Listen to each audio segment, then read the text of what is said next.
நான் நினைச்சேன் சரி குறைஞ்சபட்சம் நம்ம கவிஞர் வித்தை கவிஞர் விஜயாவது பேர் சொல்லுவார்னு நினைச்சேன். விஜய் சொன்ன பேர் எந்த பேர் உங்களுக்கு தெரிஞ்சுன்னு நினைக்கிறேன். முதல்ல விஜய் சொன்ன பேரு விஜய். விஜய் எதுக்கு யோசிக்கிறதுனா, சரி என்னன்னு தெரியல, ஒருவேளை நாளை பின்ன மறுபடியும் பாட்டுக்கிட்டு எழுத கூப்பிட்டாங்கன்னா ஒரு கண்டிப்பா நடிக்க வர போறாரு. நடிக்க வந்தா பாட்டுக்கிட்டு எழுத கூப்பிட்டாங்கன்னா இப்பவே ஒரு கெடுத்துட வேண்டாம் அப்படின்னு. ஏன்னா நான் நடிக்க மாட்டேன்னு சொல்லிட்டு போனால் பூரா திரும்ப நடிக்க வந்துருச்சு அவ்வளவு பேரும். அப்படி விஜய் நடிக்க வந்துருவாரு. எனக்கு இன்னைக்கு முதல்வர் அவர்கள் கோவையில திருச்சியில ஒரு மிகப்பெரிய நூலகம் கட்டி அந்த உலகத்தரம் வாய்ந்த நூலகத்துக்கு காமராஜ் அவர்கள் பெயரை வைப்பேன்னு சொல்லும் பொழுது நான் பெரிதும் மகிழ்ந்தேன். ஏன்னா நம்ம திராவிட முன்னேற்ற கழக ஆட்சியில தமிழ்நாட்டில் நூலகம் கட்டுறோம். நூலகம் கட்டும் போது அண்ணா பேர் ஒன்று வச்சாச்சு சென்னையில. அதை விட சிறப்பா மதுரையில் ஒரு நூலகம் கட்டி கலைஞர் பேர் வச்சாச்சு. கோவையில நூலகத்துக்கு பெரியார் பேர் வச்சிருக்கு. இப்ப 3 பெரும் தலைவர்கள் திராவிட தலைவர்கள் பேர் வச்சாச்சு. 4வது யார் பேர் வைக்கணும்? இன்னும் திராவிட கட்சியில் தலைவர்களே இல்லையா? பேரை வைக்க முடியாதா? எதற்காக காமராஜன் பேர் வைக்கிறோம்? ஏன்னா முந்தாள் விஜய் சொன்னார்ல, தமிழக வெற்றி கழகத்துக்கும் திமுகவுக்கு தான் போட்டி, எங்களுடைய ஒரே எதிரி திமுக தானே பாருங்க. அதை முதல்ல சொன்னவர் காமராஜர். முதல்ல காமராஜர் சொன்னது 1958 சட்டசபையில் சொன்னா எங்களுடைய ஒரே எதிரி திமுக தானே. அப்ப நம்மளை யாரு மிகச்சிறந்த எதிரியாக நினைத்தார்களோ அவர்கள் பெயரையும் வைத்து மகிழ்ற கட்சியா திராவிட முன்னேற்ற கழகம். வாங்க, நீ தான் எதிரி, நீங்க உங்க பேரை வைக்கிறோம், உலகத்துக்கு நூலகத்துக்கு உங்க பேர் வைக்கிறோம்னு. எல்லோரையும் யாரெல்லாம் திமுக தான் ஒரே எதிரின்னு சொன்னார்களோ அவர்கள் எல்லாம் வரிசையாக கடந்த 70 ஆண்டு காலமாக 75 ஆண்டு காலமாக திராவிட முன்னேற்றம் தனித்து கொண்டே வருகிறது. நீங்க இன்னைக்கு பேசும்போது மாசு அண்ணன் மேடல் இருக்க எல்லார் பேரையும் சொன்னார். பாதி பேரை திருப்பி பார்க்காம சொன்னார். அப்படி ரவி பேரை விட்டுட்டாரு. உட்கார்ந்ததுக்கு அப்புறம் தான் அண்ணன் ரவி வந்திருக்காருன்னு அப்படின்னு. அடா ரவி வந்திருக்காரா பத்தியா யாருமே என்ன சொல்லி பேர் விட்டுட்டேன்ப்பா அப்படின்னு அங்கிட்ட இருந்து ஒருத்தர் அட கபிலன் உடனே விட்டுட்டேனா அப்படின்னாரு. பரவாயில்ல, ரவியை விட்டுட்டேன் கபிலனை விட்டேன் அப்படின்னு. ஒரு மேடையில உட்கார்ந்துருக்க 40 பேர்ல எல்லார் பேர்களையும் சொல்லி கீழற்கால பேரை சொல்லி கூப்பிட்டு நடத்துறது இருக்கு இல்லையா, அதுதான் ஒரு கட்சி எவ்வளவு சிறப்பாக கலந்து கொள்கிறார். அதன் பிறகு பேச வந்த நம்முடைய நிதியமைச்சர் அவர்கள் இந்த பகுதியில் இருக்க எல்லா கட்சிகளும் தெரிஞ்சுக்க முடியாது, ஆனா அவர்கள் யாரும் நமக்கு வருத்தப்படக்கூடாதுக்காக கையில் இருக்க பட்டியல் வச்சு அத்தனை பேரையும் அவர்களை சொல்வதற்கான காரணம் இவர்கள் எல்லோரும் இந்த கட்சிக்காக வேலை செய்கின்றவர்கள். இவர்களை மேடையில் அங்கீகரிக்க வேண்டியது ரொம்ப முக்கியம்னு அறிந்ததுனாலதான் அண்ணன் அவ்வளவு பேரையும் மொத்தம் தங்கந்தன பேப்பர் படிக்கிறாரு. இதை நான் இவர்கள் இருவர் மட்டுமல்ல, இந்த கட்சியில எல்லாத்தையும் பார்த்திருக்கேன்.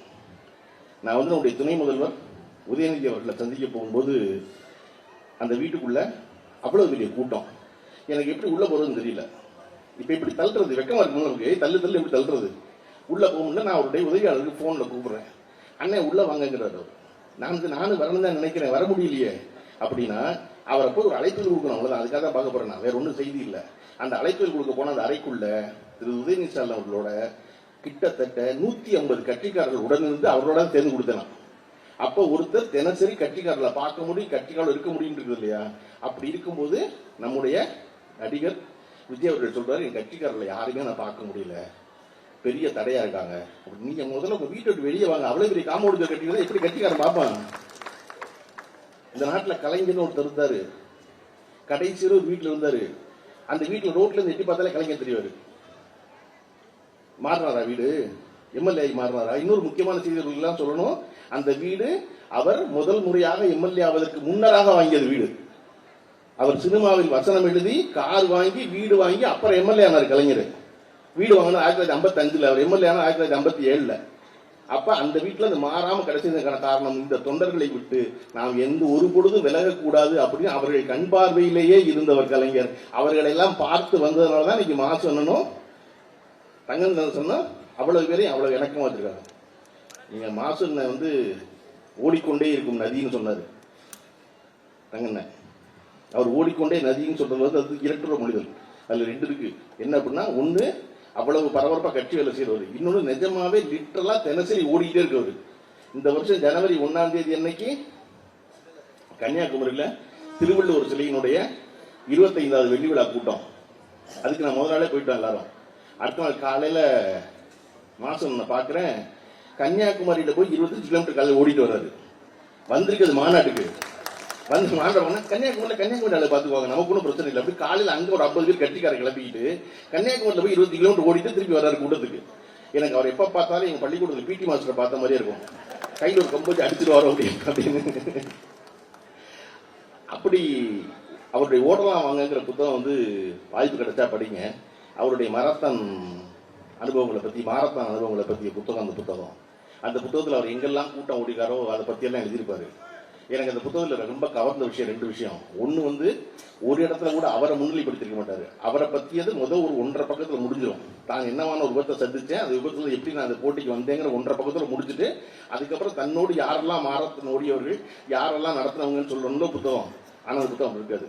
எந்த ஊருக்கெல்லாம் ஓட போனாரோ அந்த ஊருடைய வரலாறு அந்த புத்தகம் பேசிக்கிட்டே இருக்கும். நான் அப்பதான் நினைச்சேன், இது எங்கிருந்து வந்திருக்கணும் தாக்கம்னா கலைஞருடைய நெஞ்சுக்கு நீதி அப்படி இருக்கும். நெஞ்சுக்கு நீதி அவருடைய வரலாறு எழுது ஒரு புத்தகம் தான். ஆனா கலைஞருடைய நெஞ்சுக்கு நீதி அப்படி இருக்காது. அது என்ன செய்யும்னா அன்றைக்கு நிகழ்ந்த உலக வரலாற, உள்ளூர் வரலாற, தேச வரலாற சொல்லிக்கிட்டே வரும். அதை போல ஓடலாம் வாங்குவாங்க. அவர் எங்கெல்லாம் போனாரோ அந்த நாட்டுடைய வரலாறு கூட பேசிக்கிட்டே முக்கியமான ரொம்ப சிறந்த புத்தகம். அண்ணன் வந்து இந்த கூட்டத்துக்கு பேச அழைத்த பொழுது நான் இந்த புத்தகத்தை மட்டும் குறிப்பிடாம இன்னொரு விஷயம் குறிப்பிடணும்னு நினைச்சேன். என்ன அப்படின்னா, இன்றைக்கு தேர்தலை நோக்கி எல்லாரும் பரபரப்பா பேசி கூட்டணி பேச்சுவார்த்தை கார் மாறி கார் போய் ரகசியமா பேசிட்டு வந்து இல்லையே நாங்கள் சும்மா தான் போயிட்டு வந்தோம் அப்படி சொல்லி முடிச்சா அங்கிருந்து அமித்ஷா வந்து இல்லை கூட்டணி தான் பேசுங்கிறார்.